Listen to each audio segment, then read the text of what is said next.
So welcome to Metal Mentor. Every week we feature a speaker that, of course, just elevates us, takes us to the next level. This one's a little more unique. First, he's one of my closest friends. I love this guy. I've been around the world with him several times.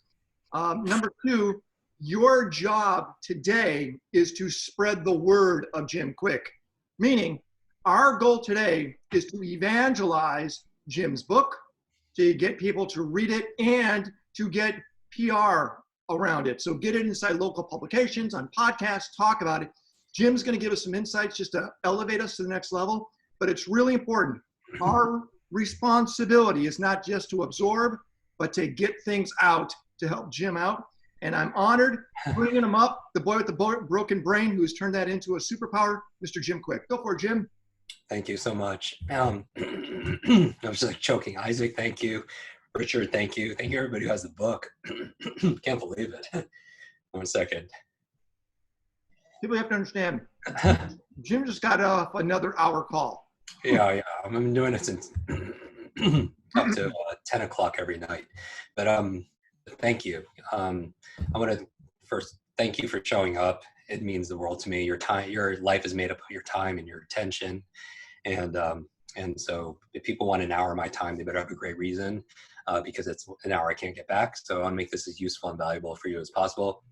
Ken, thank you for always holding space for this. It means everything. You truly epitomize. You're the essence of Limitless. Before I go into this, because this is like an intimate group, this is a fellowship, this is a group I hold near and dear into my heart. How can I serve you right now? Because it's and I love, thank you for supporting the book. That means everything. You know, I'm donating 100% of the proceeds. We've already donated over $25,000 to Pencils of Promise to build schools for boys and girls who don't have access to schools, classrooms, books, teachers, healthcare, and clean water. We've just donated $5,000 more to Alzheimer's research through WHAM, Women in Alzheimer's Movement, because twice as many women in our life experience Alzheimer's than men. And I lost my grandmother to Alzheimer's, and my voice doesn't seem to be very limitless right now. But in the theme for whatever you know about the book, I'm here to serve you, because that's actually what that's my agenda.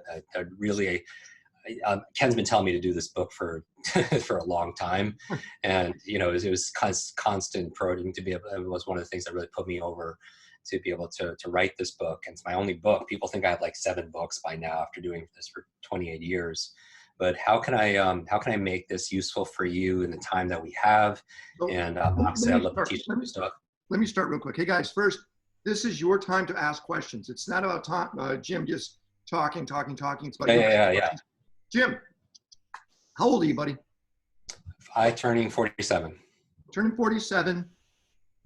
Have you noticed your age, with age, your memory degrading or certain things slowing down, or have you reversed that somehow? Yeah, that's a great question. So I feel as strong and as mentally fit as I ever have.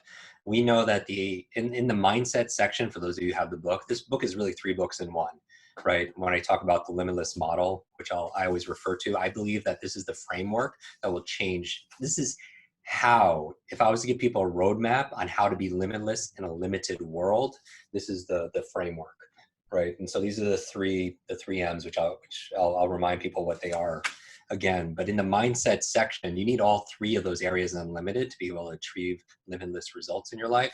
Because I could give you the methods, or you can learn marketing methods, you can learn investing methods, you can learn methods for anything, health, nutrition. But if your mindset is, I'm not smart enough, I'm not good enough, I don't deserve it, it's always going to hold you back. But in one of the lies, I talk about 7 lies that hold us back that are globally accepted.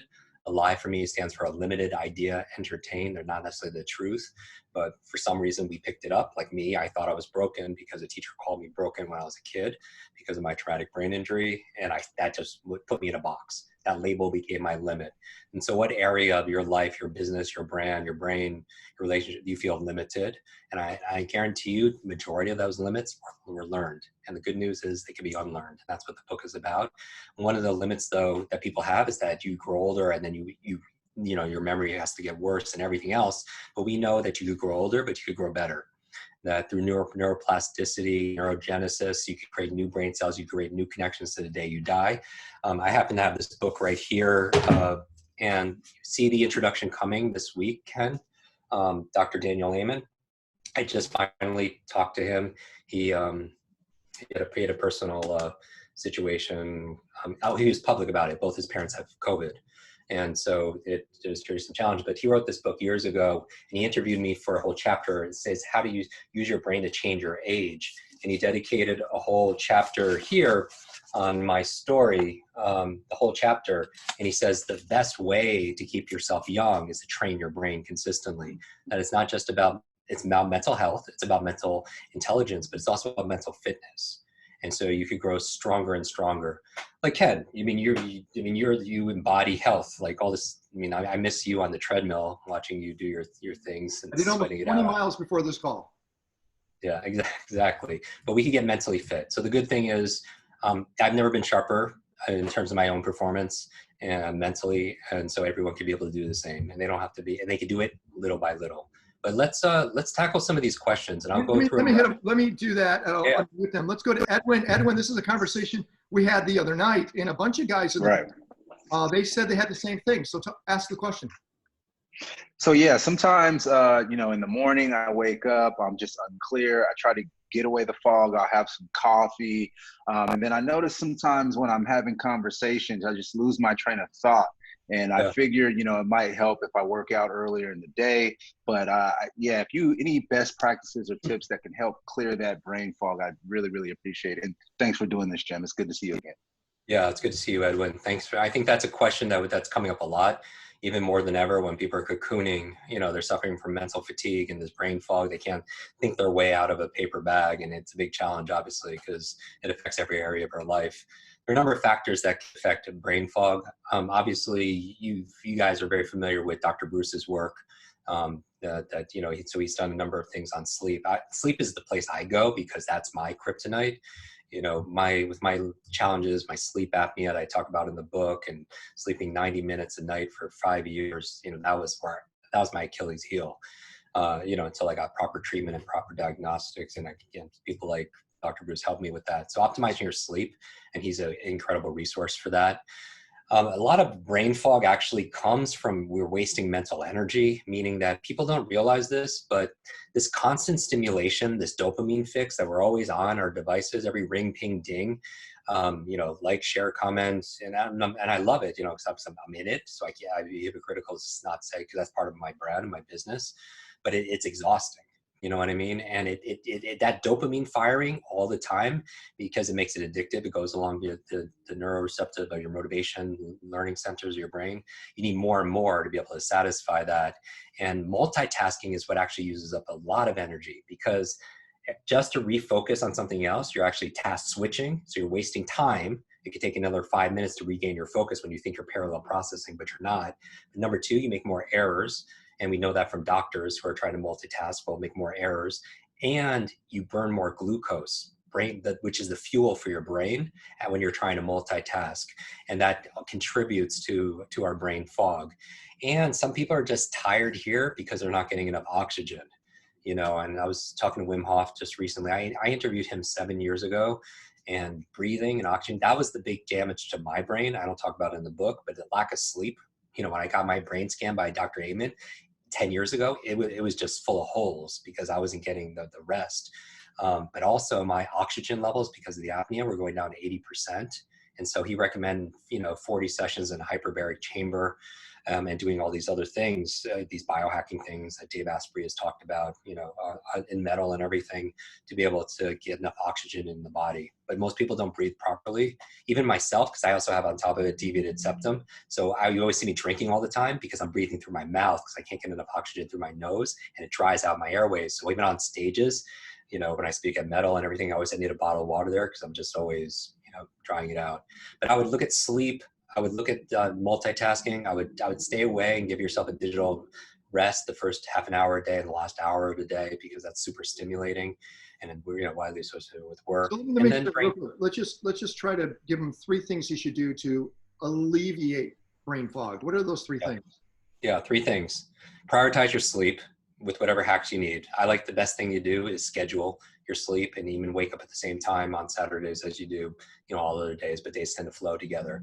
Number two, I would do deep breathing exercises, either fire breath, box breathing, alpha breathing, Wim Hof breathing, because I find the best way of clearing brain fog is oxygenating the brain. And number three is often with diet. And we just don't know what we're allergic to. I'm a big advocate for microbiome tests. There's a great test. I don't know if you had Naveen Jain speak for you guys. Naveen Jain. No, I want to get Naveen. Naveen's awesome. Yeah, so he created a company called Viome, and it's a stool test, but it basically says that, hey, kale is just not good for some people, and you just don't know because everyone's bio-individual. But it's a stool test, it'll tell you green, yellow, red, what you could eat and what you shouldn't. That you're maybe follow Eric Edmead's plan, who's going to call you later on today, by the way. You eat what's in season. There you go. All I know is I watch your girlfriend cook, and she cooks like everything I want to eat, regardless if it's good or bad for me. I'm just saying. I'm cooking. Eric Edmeades is amazing. So yeah. I'm a big WildFit fan. All right, let's go over to Harry. Harry, your question for Jim Kwik. Let me unmute. No, you're unmuted, buddy. Oh, thank you. Jim, thank you so much, man.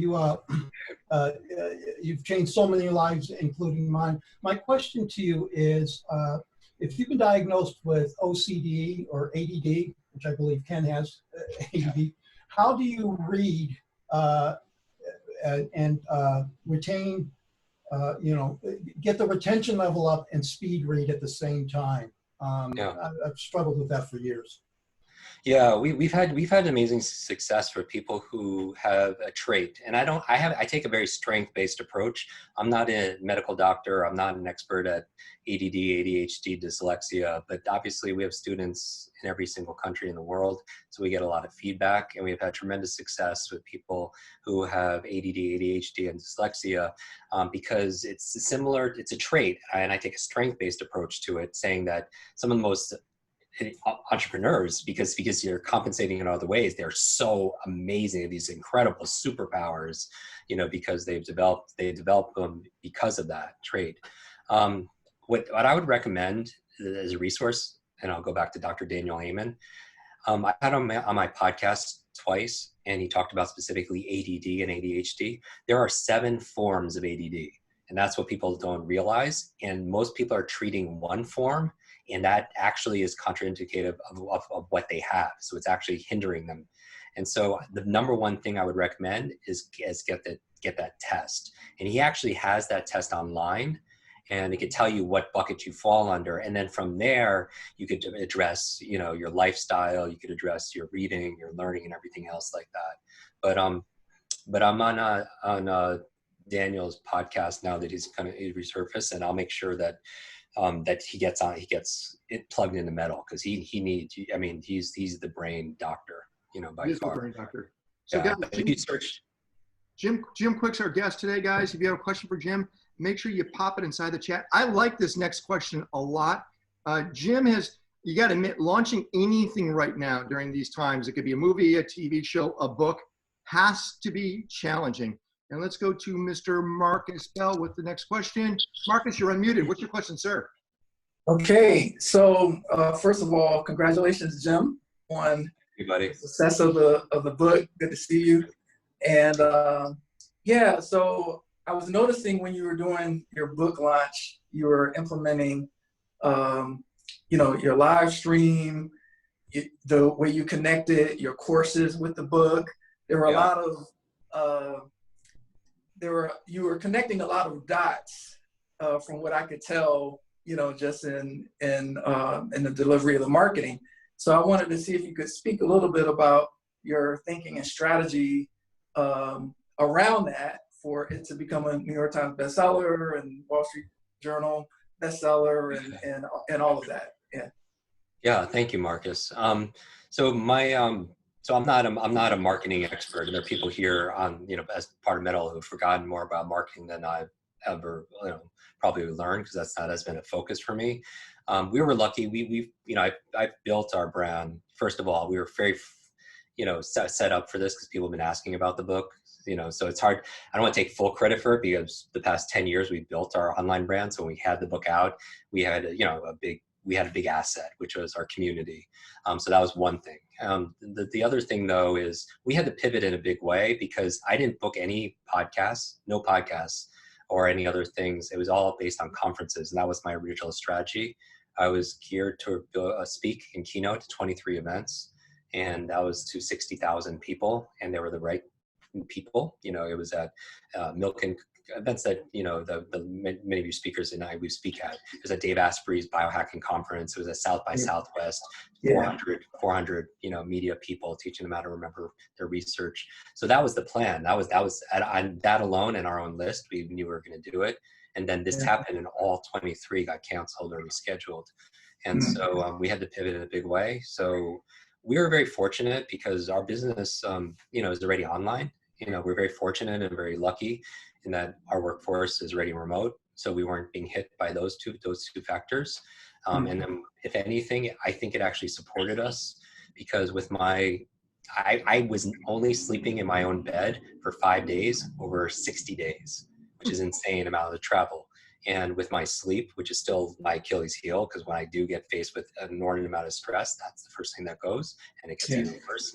I've been doing all of these gatherings exactly like this with friends and getting the support of friends, because I hate the term, like self-made, the self-made millionaire or self-made whatever, because I just know that takes a village. You know what I mean? No one does it by themselves. So I brought everything virtual. I started doing Instagram lives every single day. I started to get onto podcasts last minute and, asking friends for those kind of favors. And we had everything going against us because Amazon, the pub date was April 28th. Because of COVID, they prematurely released it 3 weeks early. And then they started to distribute the books, and then they ran out of books. So we were driving immense amount of traffic for 10 days and nobody could buy a book. It didn't even say temporary out of stock. It said where you could still pre-order it. It said currently unavailable. We don't know when we're going to get it and if we're going to get it. That's literally what it says. Because of COVID and warehousing and shipping, everything was disrupted. And they took thousands upon thousands of books and distributed over 3 weeks. And to get on the New York Times bestseller, you need to accumulate them for 1 week. All at one time. Yeah. And so we didn't hit that list any of those weeks because it was only a couple thousand, a few thousand, which was not enough to penetrate the list. And we could have used all of those books for the week it came out. So we had a lot of things happen like that. But being in spirit of limitless, like we can't control the external environment, but we could always control, it's kind of cheesy, but we could always control our internal environment of how we see this, and then saying, okay, let's do a SWOT analysis. How can we leverage our strengths and our opportunities in this new environment? We moved everything digitally, and we moved the most books through podcasts and lives like this, and asking for help. But how large is your team, John? Just one last one. Yeah, we're only 10 people, so we're small in people. I mean, we're obviously big on purpose, but 10 people. That's it. Gotcha. Yeah. How many authors are here, or people are aspiring to be authors like that? Yeah. I mean, it's definitely been this community. And the other thing is, like, when my book came out, all the big books came out. Joanna Gaines, like, took up 2 spots because she's got her television show and millions of people watching.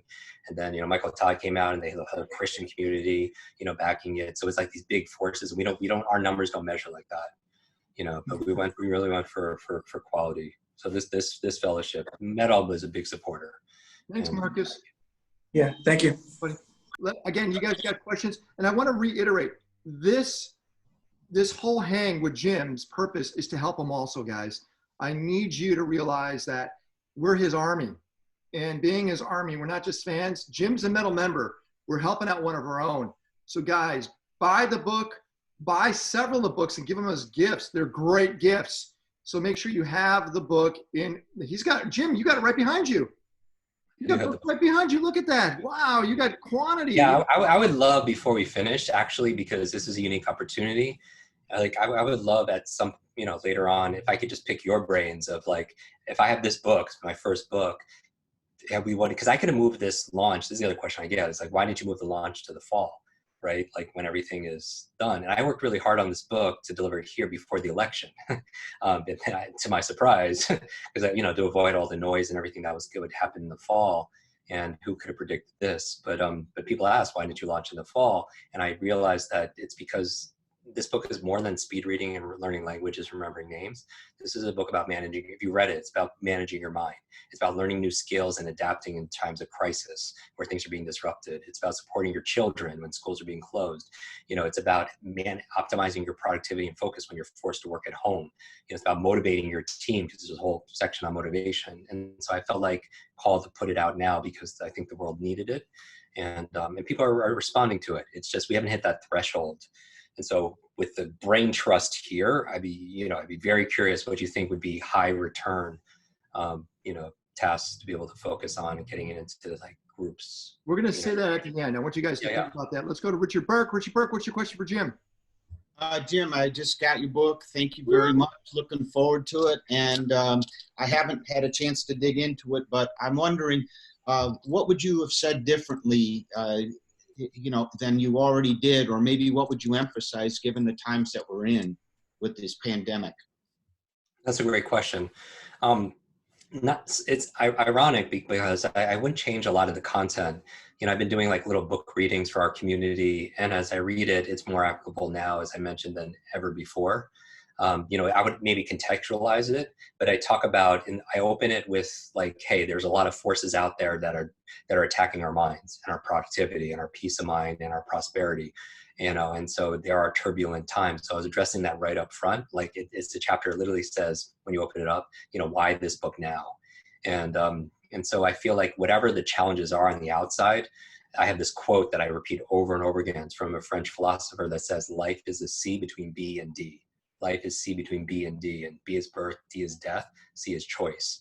And so I believe that these difficult times can define us or diminish us or develop us, and we make the choice consciously. And so, people choosing to get this book and reading it, I wouldn't filter it any differently. I wouldn't even mention actually the pandemic or anything, because there's always going to be some outside forces that are putting strain and stress on us. Because this book is about adaptation, that we are the ultimate adaptation machines. That's our superhuman power. Animals, some of them can fly, some of them can breathe underwater, some of them have, porcupines have needles, some of them are super strong. We don't have any of that stuff, but we have our power to learn and adapt. And so that's what this book really is about, and especially in turbulent times, because I talk about AI and automation and how it's changing things anyway. But I wouldn't make I honestly wouldn't change a word in the book regards to what's going on. But thank you for the question. No changes at all, Jim. About what's going on in the world? No. But I'm adding two bonus chapters in there. So just making that digital. I kind of wish I self-published this book because, for authors that do this, you end up doing all the work yourself. Well, actually, I want to see if Jeff is here. Jeff. Yes, he is. Hey, Jeff, can you turn on your camera? Let me introduce you guys to Jeff. Jeff. Hey, buddy. Hey. I want people to do me a favor, Jeff. Tell people what you do. I'm a literary agent and also an entertainment attorney, but I represent authors and deal with publishers, and this is my partner. Yeah, but you guys tell them what type of people you publish, like some pretty big names. Well, in the same space as you, Jim, we represent Brendan Burchard, Gabrielle Bernstein, and Tim Story.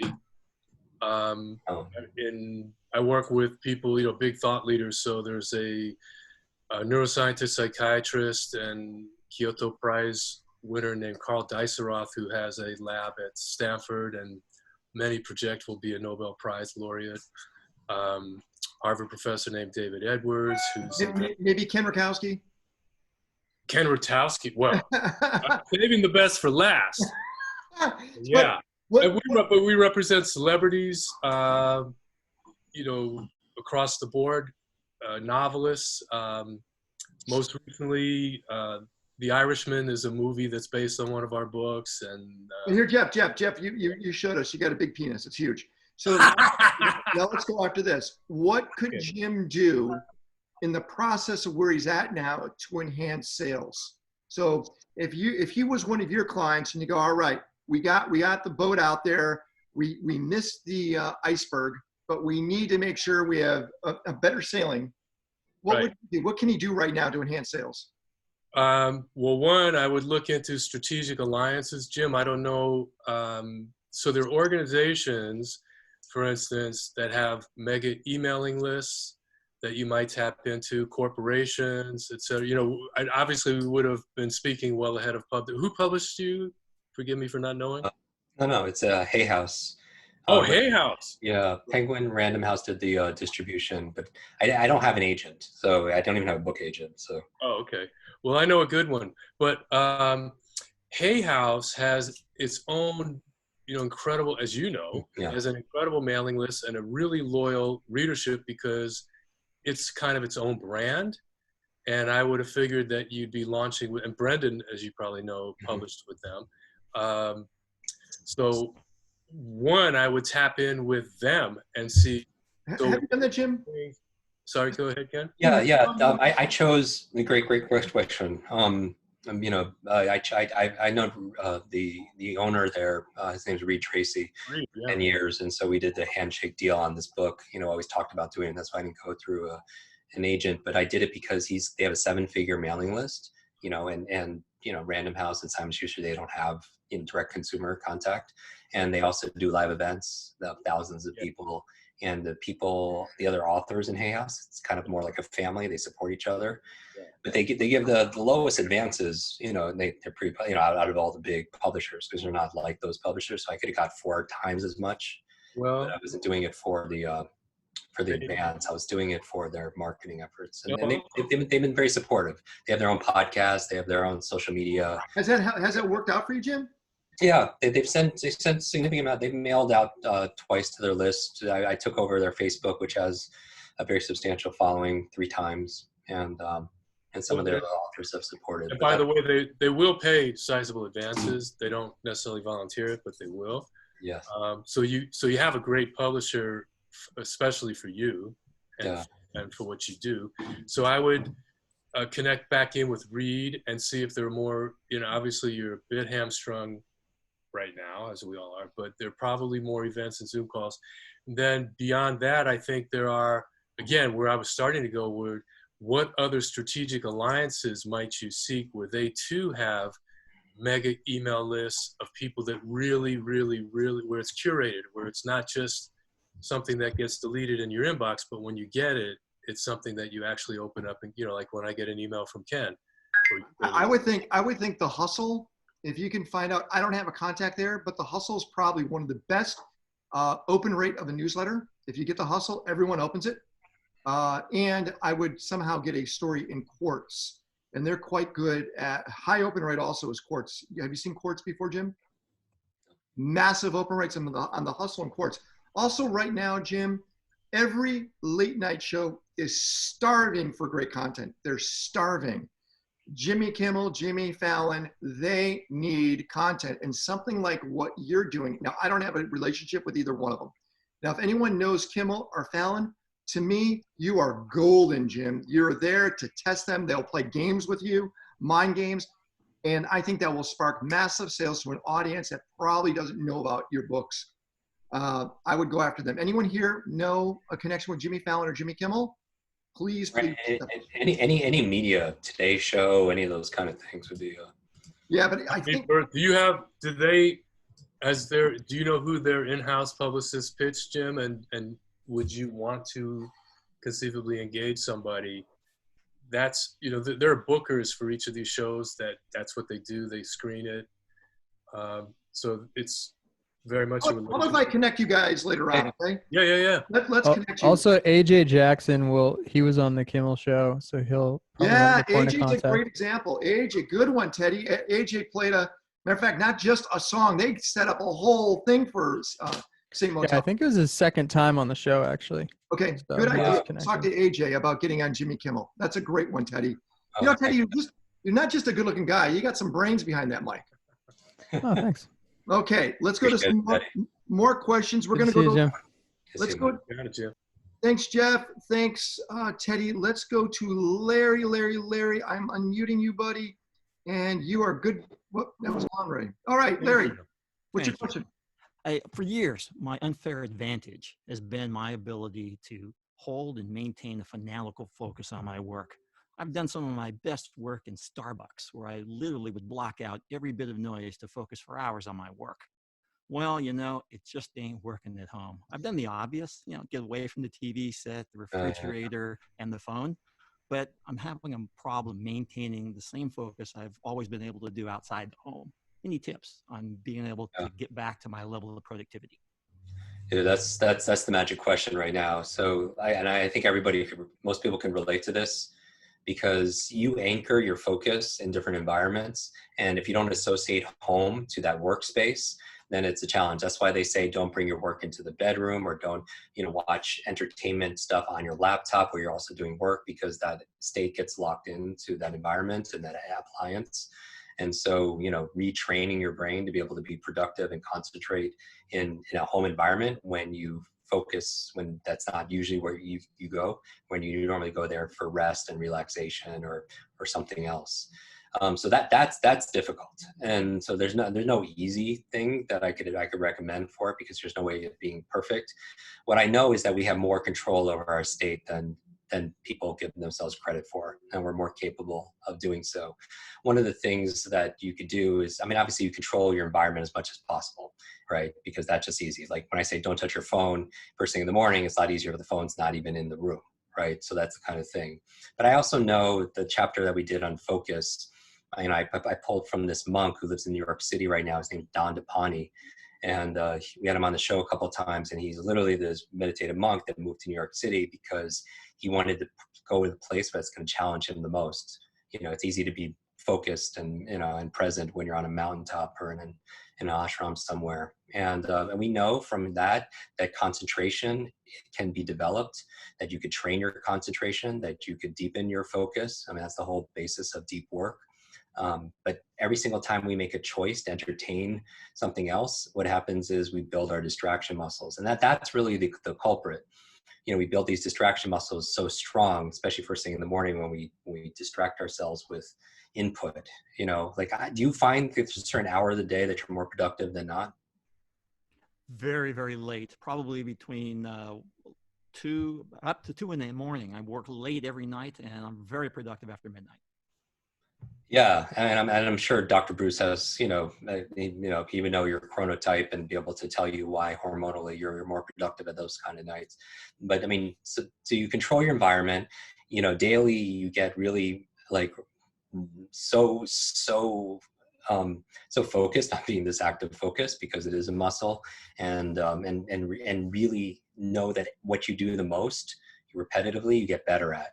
And so, and then if you need to take a break, like other things about focus is, we know that 25, 30-minute work increments are the best, and then take a 5-minute break to hydrate, to get oxygen, to be able to move around your body, to reset, because, as part of our focus is we have a lot of focus in the beginning, but then it dips, right? And then by taking breaks, it mitigates those dipping.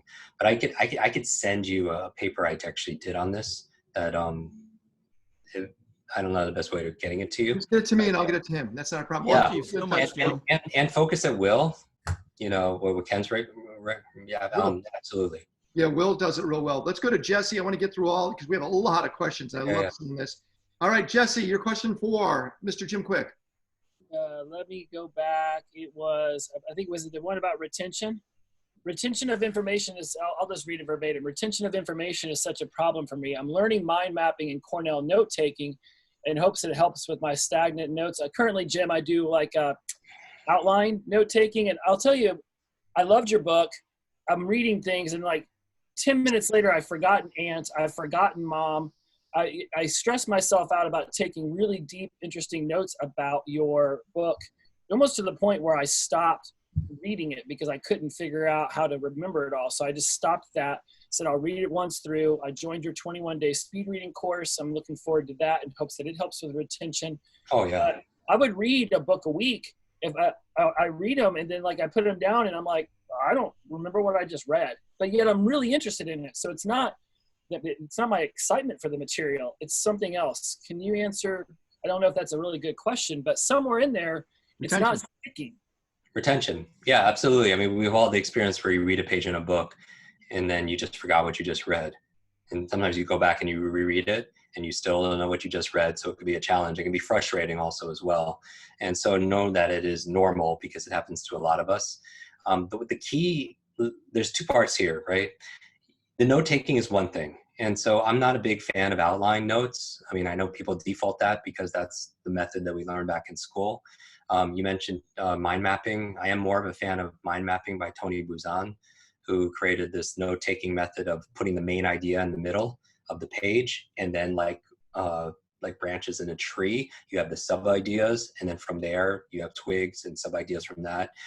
Because something, if you outline something, you could have something on page 17 that's more important than on page 1, but you won't see that in one page view.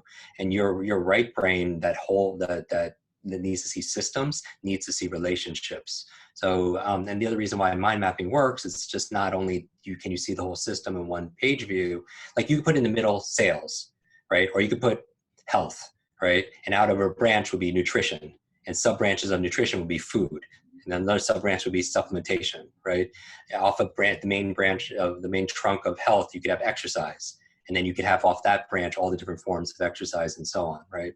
So you can see it all in one page view. And we know that the worst way of taking notes is having things taken verbatim, full transcripts. And then we know the best way of taking notes is to capturing key ideas and key words. What mind map also allows you to do, it's big on symbols and it's big on colors. So it's using more of your nervous system, so you're more likely to retain it. So mind mapping is a wonderful way of not only taking notes, but making notes. I would also say that I believe that we talk about if you want greater speed, use your finger while you read. I always talk about using a visual pacer because a lot of people forget because they lack focus, right? And using a visual pacer, it's just been proven 30 years of doing this to help boost your reading focus and speed. Wow. And because you have better focus, it improves your comprehension. And and I can't, the reason why is because your eyes are attracted to motion. When your finger is being pulled, or a pen or a highlighter or a mouse on a computer, whatever you're using for focus, because otherwise your attention is being pulled apart. But you have to look at what moves in your environment, because as a hunter, you had to look, if you're hunting lunch, right? Like you're in a bush, you're hunting a rabbit, you have a bush next to you moves, you have to look because your eyes are attracted to keep you surviving. So this pulls you through the information and it keeps you from back skipping and going back and regressing, spending time doing that. The last thing I would say, from greater speed, it's also how your nervous system is set up, because just like your sense of smell and taste are so closely linked, like you think you're tasting the peach, but you're not tasting it, you're smelling it. But your sense of smell and taste are so closely linked that your mind can't perceive the difference. So it's your sense of sight and touch. If you go to a toddler with your keys and say, look at these keys, the toddler's going to inherently grab it, because, well, somebody loses their sense of sight. How do they read? Their sense of touch. So this will help you with not only your focus and your speed, but also your comprehension. The other thing is, if you want greater comprehension, you have to ask more questions. And that's really what the book is about. There's a reason why every chapter opens up with questions, because questions stimulate that part of your brain called the reticular activating system. That's when you're reading, like most people, it's the opposite. They take a reading test, then they see the 10 questions from SATs or whatever. But why not look at the 10 questions first, and then you read, and they're like, there's an answer, there's an answer, there's an answer. Like, I know why Ken is so great at what he does. He's the best integrator I've ever met, because he's always asking questions that other people don't ask. So he's always, there's the answer, there's the answer, there's the answer. And it's become so unconscious. And so if you want greater understanding and greater retention, ask questions like, how can I use this? How does this relate to what I know? How can I teach this to somebody else? You know, why must I apply this? When will I apply this? All these questions make you more engaged. And takes that knowledge to turn into real power. So let's do this. Before we go to our next question, which is going to be from Nick, how do people order the book so people have it in their hand? Where do they go, Jim? Yeah, you can see our marketing funnel. It's at limitlessbook.com. And so we put all the testimonials there, and the outline of the book there. We're gifting out. One of the reasons we have such high conversion is I created a 10-day like companion course. Like, we do not have an audio version. So I see the question asked a lot here. So Teddy, people ask for audiobook. I purposely did not launch an audiobook, honestly, because the audiobook, strategically, everybody always launches with the audiobook, but the audiobook would cannibalize print sales.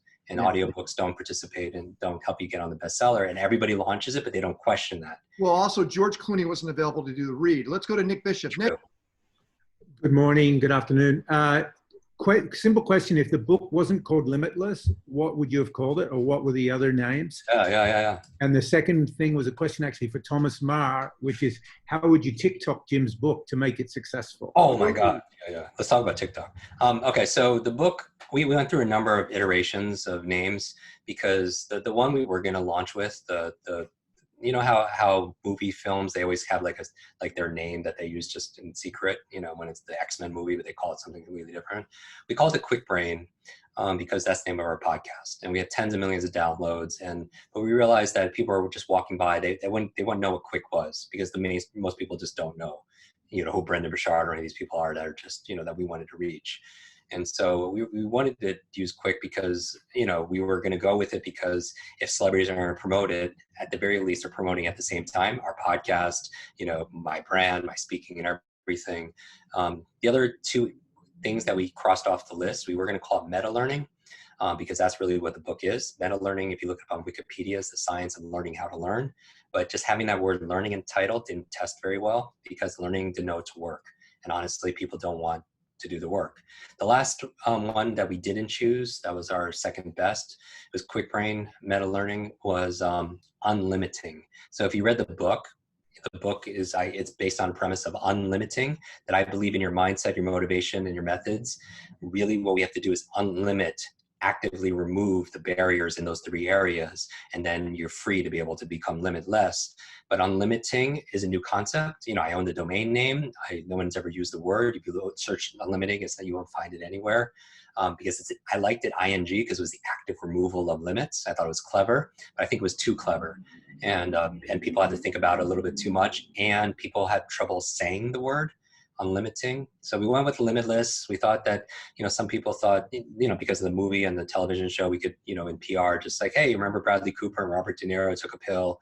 And, you know, one of the testimonials from the forward of the book from Dr. Mark Hyman says there is no genius pill, but there's a genius process that Jim shows you. There you go. Hey, Jim, we're going to go through these questions. We're going to rock through them. Yeah. Let's go to TC. TC, who's sitting in Iowa. What do you got? Jim, got the book. I love it. The only reason I didn't read it in one sitting is because you told us not to with those breaks. And while I have the platform talking about helping you out, I think you'd be awesome for the Joe Rogan podcast. I don't know anyone there. I don't know anyone, if anyone here knows anyone, but Joe Rogan's audience would eat this up, and you guys could talk for days. So I think that'd be a huge advantage for you if you could get on there. Thank you. Yeah. If anybody knows it. Ryan Coltman can help out with that. Okay. Ryan Awesome. Coltman, okay? Yeah. Ooh, Good awesome. idea. So, Jim, real quick, I spent the better part of the last decade and thousands of dollars in nootropics, brain supplements. There's this allure of a limitless pill, and I think that's part of the reason why you chose the name of the title is we're all looking for that hack, that brain hack. So the supplement industry, especially in fitness, it's usually all hype, bad science, low dosage. So it's all money there. Outside of nutrients that you talk about in the book, are there legit cognitive enhancers that can give you an edge, like the paracetams out there, Vyvanse, modafinil, Bacopa, L-theanine, Huperzine? Yeah, that's a great question. I purposely didn't address it. You know, I don't address it on my podcast. I don't address it in the book because the honest answer is I don't know. I mean, Dave Asprey and he has his very strong opinions about nootropics, and he's much better at that. I don't take any of that stuff. I'm not saying don't or do. I'm just not. I get sent this stuff ad nauseum, but I've chosen to say like, hey, I know my wheelhouse is more in the process than in the supplementation. But I wish I could give you a great answer, and I haven't seen. I'll put Dave Asprey on this. We'll do Dave maybe next week or week after, guys, and we'll put Dave on for an hour and milk him of that information. But right now, what you find, Jim, is sleep is one of the most important, period.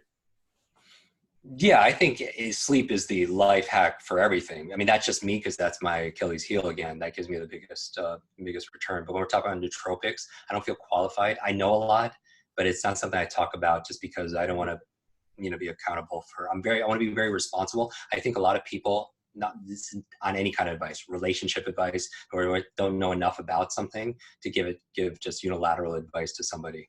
And I just don't feel like I'm qualified. Guys, I want to go to Ken and then Big Paul. Before I do that, two questions. One from Gary, who's an awesome guy I love Gary. He wants to know how many of the books on your shelf have you actually read? Probably about 70%. Yeah. For 4 years, I was reading because I was such at a deficit. my teachers would have been surprised if I read a book, much less like wrote a book. And so reading was, I didn't have a lot of friends, so I spent a lot of time reading. But I always thought it's like my obsessive question was at the beginning when I was broken, it was like, how do I be invisible? But then it became, how do I fix this? And then, how do I make things better? And I felt like books were a great way to make things better. And so I'm an avid reader. I would like to, on the TikTok question, if anybody does know that. Well, no, what I'm going to do is you and Thomas Ma. Thomas has two primary accounts, is TikTok and Instagram. That's yeah. I'm not on TikTok because somebody took my name like right away, and I don't even know. So I want Thomas to work with you directly. This is a question directly from Ken Rakowski. Do you ever smile in public? Oh, I'm sorry. Let's go to Ken Dubner. Ken, what is your question for Jim Kwik? Hey, Jim. How you going, man? Good to see you, buddy. Good to see you. I aspire to be the Jim Kwik of confidence. That's what I told him 2 years ago, and I still do. He's the best. Jim, with what's going on in the world, you mentioned the conferences. Are they starting to say, the big conferences, are they starting to go online, into online conference formats, or are they just postponing it till this is over? Yeah, I mean, Ken, you probably know this also, but I've had everything rescheduled from March and April to July, and they're rescheduling again. One of my paid gigs, Ken introduced me to my speaker agent, just announced that they're doing their event. It's thousands of people, but they're doing it virtual for the first time. So yeah, I don't know when Milken and Dave Asprey and all these events I was speaking at South by, some of them can't do it. TED has moved to July, and then they just announced, hey, we're going virtual, because they just can't. So it's hard if you made a living just as speaking, which is a big part of our revenue. But I'm also happy not getting on planes. But I don't have an answer for that when things are going to open up again. If anyone has that answer, I would love to hear it. But what they about have you, either the promoter? Because you promote. You do. Guys, just to let you know right now, I'm working directly with Dubai. I mean, literally with the government of Dubai. And the only event we have planned, which now we're moving to the end of September, October, you have to fly in Emirates. And you have to take a blood test before you even get on the plane. And that's how strict they're making it for people to go to the event. So they're locking it down, and that's probably most scrutinizing. Most events, the country doesn't control the planes. So it's a rarity of the conference. So we'll find out what happens. But Ken, you, of course, all around confidence is the key. Have you read the book yet? No, I'm ordering it right after this, right before I do my relaxation stress buster for you guys at 2:15. So I got 15 minutes in between to order this thing. Let me just real quick, Jim, look who just called me. Shouldn't he be on this call with us right now?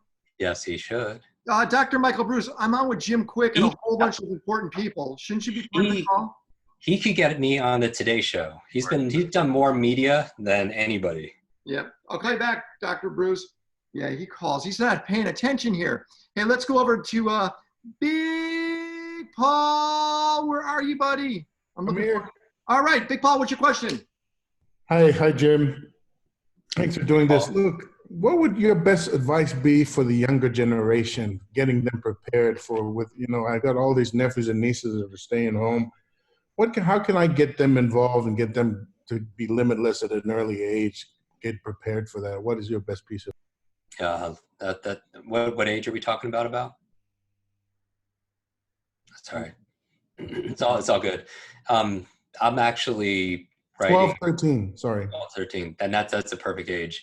Our programs, people started at 11, and we created a Kwik student program. There's a huge, obviously, market, with education, where people don't want to spend the $50,000, $70,000 for private schools and elementary and stuff like that. And so we want to provide that online. You could take the limitless model, and I'm writing, this is the bonus chapter I'm finishing this week, is limitless for kids. How do you get their mindset right in terms of, so they don't have to unlearn these bad beliefs, they have to hold them back. How do you get their motivation in check? What are the methods that they can learn early on that they don't have to unlearn later when they're an adult? And so it's really prescriptive. And so everything that's in the book, you could apply to an 11, 12, 13-year-old 100%. You can get them on the right brain diet. You could talk to them in the right way. You could be a living example for them. You could optimize their sleep, get them doing the right habits and all that. But it's perfect. If I could do another book, like this chapter is turning into a whole new book right now. But yeah, I would love to get to the kids before you have to unlearn all that habits as an adult. Thanks. Thanks, Big Paul. Big Paul's a big deal. Actually, Thomas, I'm going to go to Thomas Ma. Thomas. Hey, how are you, Ken? So, hey, Thomas. So, Thomas, tell Jim how much of a rock star you are when it comes to TikTok. I think we're okay, but like we started working with them in 2018. We were one of the first companies to run their user acquisition. So we got to see them grow pretty big because at the time they just merged with Musical.ly. So But when you say, what kind of traffic are you sending their way? 100 million plus views per month. No, I think like 200 million because we got their overseas opportunity. So we also launched their stuff in Europe now. So how do you make Jim a star on TikTok? Does he need to dance? No, like Jim actually has a unique niche, and I think it would do well. It depends if he has a budget to work with influencers. That could speed things up. Like quotes accounts, inspiration. If you partner with them, you're going to reach the right people, and your So content. here's my thought, Thomas, every time someone says a budget for influencers, I think that's the wrong approach. And what I mean by that is I think influencers need the tools that Jim could teach them. So if there's a way you go influencers, I'm going to give you something that's going to make you better, and it's better than money. It's power. And have Jim teach them power techniques to be better than what they are and use that as their payment. This could be, I know you don't want to do that because you want to transfer money to them so you could take a portion of that. I get it. But a metal brother. Oh no, this is something I wouldn't. The hustle way. They can just expedite the account growth much faster. Yes, let's look at using resources. Resources being Jim as a tool to make them better. So I want you to think outside the box. Jim and Thomas, I want you guys to try to talk this week. Are you up for it, Thomas? Up for the challenge? Mm-hmm. Yeah. Thank you. And also, Thomas, you have a great mailing list. And you also, so Thomas does events when he could. You would do them every week somewhere, right? Los Angeles and New York. Yep, constantly. Yeah, until February. So maybe there's a way that Jim can do something for your list where it could be just for the Sapphire audience, and it could be something really, really cool. And then that could plug them into buying the book. Yeah, no, his content would be great. Okay. So let's just get his book sales up. And IPR people I can introduce you to. So that can also help. Amazing. Thank you guys. And Thomas is that age that we're just talking about. He's 13 years old and he needs help when it, no. Thomas has a great story too, because he started the business only a couple of years ago. He was doing nails at his parents' manicure and pedicure salon in Chicago. And now how big is your team, Thomas, around the world? Like over 30 people, I think. I don't work with everyone every day. I'm so proud watching him. So humble. Yes, so humble. Hey, since you're there, Teddy, that's good. That's perfect. Teddy, what's your question for Mr. Jim? Hey, I had an idea actually for Jim. Will Smith is, as you probably know, loves to TikTok, and you and him should collab. I'm not on TikTok, so I don't know what that. But if you were to get on it, you could collab with him and get 100. Yeah. He's got like 4 million followers or something on there, maybe more. Okay. But that could be an easy way to just like jump your followers pretty quickly. John, just thank you, Teddy. I'll get on, and I love this idea. Just nobody take Kwik talk. I've actually that's awesome. Yeah, that's a fun idea. I think maybe I'll do that, and then I'll do something. John, I haven't had Thai food in ages. Like that sounds amazing. John does. By the way, my favorite part of the book is when you tell people to stop reading and then do the exercise. That I just love that. So thank you for adding that to the book. Teddy was binging it the other day. I know that. He goes, I got to finish the book before Jim. Ken was like, go watch TV. And I'm like, no, my downtime is limitless right now. Yes. It was Although good. I did watch some of the Upload. It's a pretty good show. Upload is pretty good, right? I knew you'd like it. Jim, you like it too. Let's go to Adam. Adam, what is your question for Mr. Jim Kwik? Wait, me on you. Wait, Adam. Don't touch anything. Let me touch it. All right. Good. By the way, I actually read the book. It's great. I loved it. I actually bought some copies for friends too. So thank you, Adam. I was going to ask you earlier about the nootropic issue, but I do have another question too. I've been speed reading since I was relatively young. But I've usually done it with both hands, with my right and the left. I remember you saying that the left is better, and I was just wondering what the reasons why are, and is there a big difference? Yeah. So what people are, so Adam, that's great. When you said you were doing it as a kid, did you learn I it that way, or you took a speed reading course when I was back in high school, and I actually learned to read by doing that. So I've been doing that pretty much my whole life. Like the Evelyn Wood speed reading class, right? Yeah. Yeah. So traditional speed reading, the best link is limitlessbook.com. Oh, which one delivers? Probably Amazon. But traditional speed reading takes your finger and they take your finger, like go down the page, or they make fancy S motions or Z motions, but you miss big chunks. And that's why traditional speed reading yields you just the gist of what you read. Right.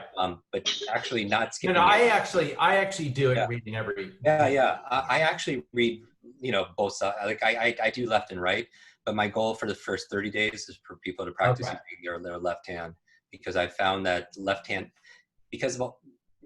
I find that the best readers tend to be, women tend to skew better readers than men in terms of speed and focus. Musicians tend to do better on reading also, because especially those who play, piano or violin or something that requires both hands. And then also left-handed people tend to be naturally just better readers. And so I started teaching left hand because it stimulates the right side of your brain, which supposedly helps you to be able to picture and do all those other stuff. And suppose it just... All right. The other thing is too... Adam, quickly, we're running out of time. If you're interested in getting in on a radio show, Mark Thompson, who has the 10 to 12 slot on KGO radio up in the Bay Area, is one of my closest friends. I know he's always looking for interesting guests. He has a huge following. If you're interested, just contact me and I will put you. I'll make sure you guys are in contact. Great. Thank you, Adam. Sure. We got to go through this quick. We got a couple more. Hey, I want you to talk to Ira, because Ira gets a signed copy of the book because he won our quiz question the other day. Nice. Ira, can you unmute yourself, please? Go for it. Yeah. Can you hear me okay? Yep, gotcha, Ira. Hey, how's it going, fellas? This came to me through Aaron Scotty. Thank you for telling me to jump in. Jim, I've been reading the book. I think it's fantastic. Aaron and I share passages with each other from time to time. And I'm going through a bit of a cognitive dissonance about the following that I don't have page references to suggest, but early in the recommendations of how to really learn, there is an element of teaching that seems to be really important. And I agree that mentorship and teaching is a large part of how it is that we not only impart information to other people, but we also learn ourselves. And then later on in the book, there's reference to this idea that sometimes doing is better than telling.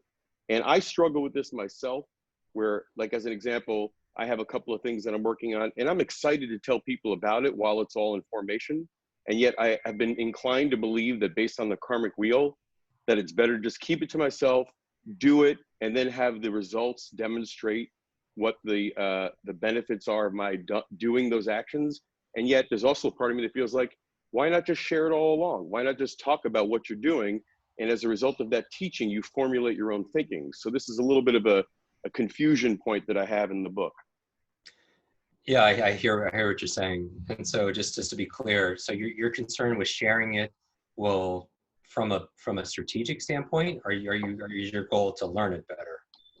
Well, because I work in Hollywood, it's not uncommon that you'll share things that as you share, you actually give up valuable IP. Yeah. And so I've been accustomed to being a little bit more private about a lot of the stuff that I work on. At the same time, I find the greatest growth comes from actually sharing and then discussing openly, being radically transparent. Yeah. So I err more on the latter side.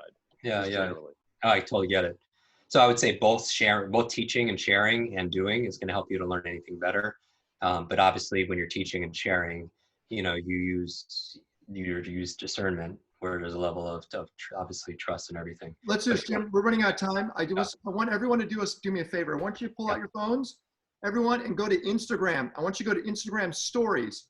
And what I want, Jim, I want us to tag you on the video right now, telling everyone where to get the book by utilizing our Instagram stories, okay?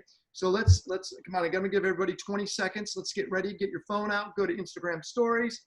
You're gonna hold down the button, and when we say 5, 4, 3, 2, 1, Jim's gonna say, hey everyone, I'm Jim Kwik.